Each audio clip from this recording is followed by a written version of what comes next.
Simba ni mayatima wa furaha, baba yao furaha alishakufa, hawana furaha kabisa. Ni maneno ya Ahmed Ally ambaye ameweza kuandika ujumbe huu baada ya klabu ya Simba Sport Club kuweza kumaliza kwenye mtoano wa hatua za awali kwenye kombe la klabu bingwa barani Afrika dhidi ya Gaborone United kutoka Botswana, ambapo Alikamwe aliweza kuandika maneno ya baada ya klabu ya Simba kuweza kupata ushindi huo ambao ulikuwa ni roho mkononi, kwa kudai kwamba Simba ni mayatima wa furaha, baba yao furaha alishakufa, hawana furaha kabisa, hawana watu, hawana kocha wala wachezaji, yani hawana hili wala lile, linatoka hili linaingia hili. Aliweza kuzungumza Ally Shabani Kamwe, ambapo aliweza kutoa maoni yake hayo baada ya klabu ya Simba kuweza kupata ushindi ambao ulikuwa ni kama roho mkononi, kwa kuwa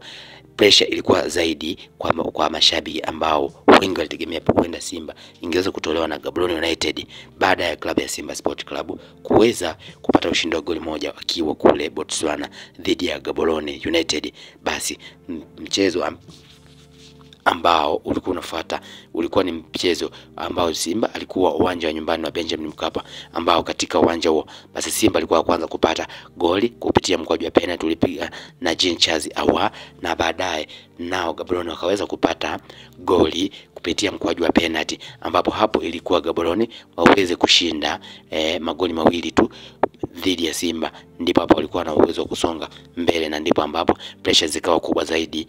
kwenye lango la Simba Sport Club, na hapo kuwafanya mashabiki wawe wameshika roho mkononi, kwa kuwa walikuwa wanategemea muda wote huenda klabu yao ikaweza kufungwa. Lakini baada ya maneno hayo ndipo ambapo afisa habari wa klabu ya Simba Sport wa Azam wa